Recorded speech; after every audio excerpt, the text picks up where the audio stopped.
بغيت نقول لك ايتها الهاربه عبد السلام راه تهنى منك. تخيل انت تكون مزوج بمراه 17 سنه وتقول لك راني غاديه للدار البيضاء المستشفى باش نتعالج، وتغبر عليك بعد يومين كيتصل بك الراجل الجزائري العشيق ديالها من فرنسا كيقول لك راه الاخت ديالك وصلت بخير وعلى خير، كون هاني. هادشي اللي وقع لعبد السلام من مكناسه. الزوجه ديالو كانت كتدعي انها مريضه بالسرطان تاع الرحم وهو خدام بالليل، وهي بالليل كتضل تشاطي مع الصديق ديالها الجزائري في فرنسا، وتسجلت في هذيك القرعه نتاع الفراوله نتاع العاملات المغربيات اللي كيمشيو لاسبانيا.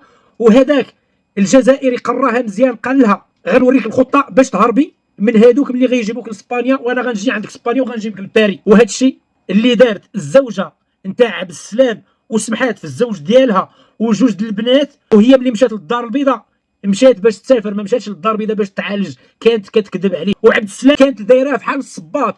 ملي مشات جات الاخت نتاع عبد السلام قلبت الدار كتلقاها ملغمه بالحروزه بالسحر. وهذاك الجزائري كيصيفط الصور ديال الزوجه نتاع عبد السلام كيما ولدتها الام ديالها وهو وياها في السرير، وكيقول له شوف هي المراه ديالك مع الجزائري. في فرنسا كتبرع مع الجزائري وكتضرب معاه الشراب وكتضرب معاه الشوكولاط.